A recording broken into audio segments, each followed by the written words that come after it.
আমাদের দেশে এত খুন, এত রাহাজানি, এত নৈরাজ্য, এত বিশৃঙ্খলা, এত দ্বন্দ্ব, এত কনফ্লিক্ট বা সংঘর্ষ কেন হচ্ছে?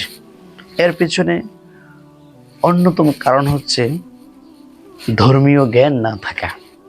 আর আরেকটি কারণ হচ্ছে এদেশে সুবিচার না থাকা।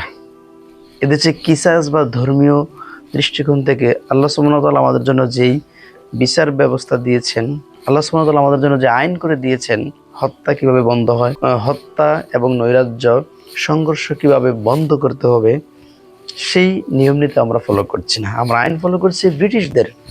ওই ব্রিটিশদের আইন কিন্তু হত্যা কখনো কমাবে না, আমাদের দেশ থেকে কখনো নৈরাজ্য কমাবে না, আমাদের দেশ থেকে কখনো বিশৃঙ্খলা, কোন্দল, আমাদের দেশ থেকে কখনো বিশৃঙ্খলা বন্ধ হবে না চিরতরে। যদি আমরা আল্লাহ সুবহানাহু ওয়া তাআলা বলেছেন ওয়ালাকুম ফিল কিসাসি হায়াতু ইয়া উলিল আলবাব, তোমাদের জন্য কল্যাণ আছে কিসাসে। ওয়ালাকুম ফিল কিসাসি হায়াত, অর্থাৎ কিসাসেই রয়েছে তোমাদের জন্য উত্তম জীবন। সেই কিসাসটা কি? একজন মানুষকে যেভাবে হত্যা করেছে তাকেও সেভাবে হত্যা করা। আমাদের দেশে একের পর এক ঘটনা ঘটছে। গতকালকে আমরা যা দেখলাম, চট্টগ্রামে কি খুন হয়েছে একজন ব্যবসায়ীকে, কিভাবে রাজনৈতিক প্রতিহিংসার কারণে তাকে কুপিয়ে জখম করে হত্যা করেছে।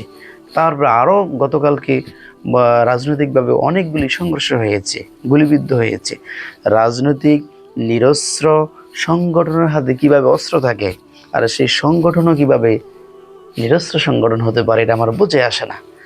আল্লাহ সুবহানাহু ওয়া তাআলার কাছে সে দোয়া করছি, আমাদের দেশটাকে যেন একটি শান্তিপূর্ণ দেশ হিসেবে কবুল করেন, এবং এই দেশে যেন আল্লাহ সুবহানাহু ওয়া তাআলা আইন বাস্তবায়ন করার জন্য যারা কাজ করেন তাদেরকে যেন কবুল করেন, এবং আল্লাহ সুবহানাহু ওয়া তাআলার যেই বিধান রয়েছে কিসাস, সেই কিসাসের আইন যেন আমরা প্রতিষ্ঠা করতে পারি রাষ্ট্রীয় পর্যায়ে। আল্লাহ তাআলা আমাদেরকে কবুল করুন। আসসালামু আলাইকুম ওয়া রাহমাতুল্লাহ।